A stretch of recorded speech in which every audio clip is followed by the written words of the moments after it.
Everything's going up. College tuition, health care, gasoline prices, at the same time that their income is not going up. And on top of that, we have 37 million people who wake up every day in the richest nation on the planet, literally worried about feeding and clothing their children. This is not okay.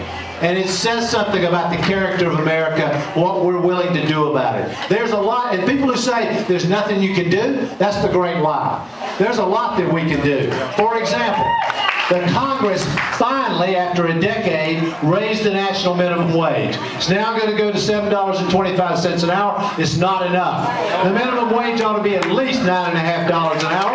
It ought to be indexed to go up on its own.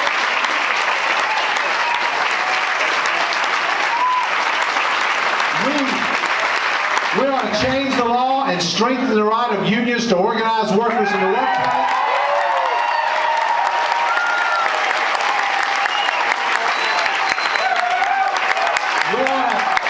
We ought to help families save, and we ought to have a national law that cracks down on predatory lenders. These predators are preying on our most vulnerable families.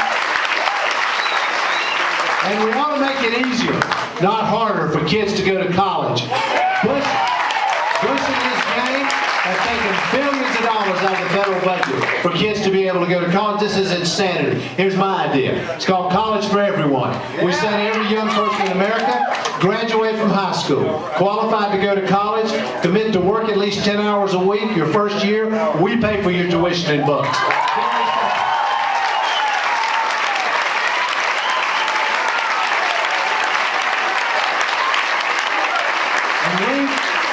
We've actually done this, and it's been a community, an area in eastern North Carolina that's been incredibly successful. We don't just give it to them. People have to work for it, but then they graduate from college without this huge, crushing burden of debt that so many of our young people are faced with.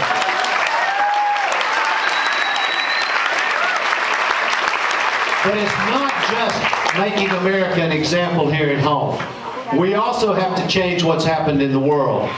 Our reputation, our leadership role in the world has been destroyed by George Bush. Destroyed. And the way I think about this is we have to end the bad, and we actually have to do some good on top of that. Let's start with ending the bad. We have got to end this mess of a war in Iraq.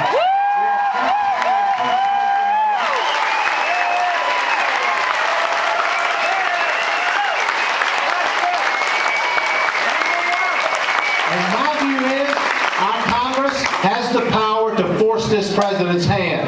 They have the constitutional authority to fund. They should use it. They should stand their ground. This president doesn't believe he's capable of making a mistake. And he's made plenty of mistakes. And he will never, he's bullheaded. He'll never change course unless he's made to change course. The Congress should submit a funding bill for the troops that has a timetable for withdrawal. If he vetoes it, they should submit another with a timetable for withdrawal. They should continue and stand their ground.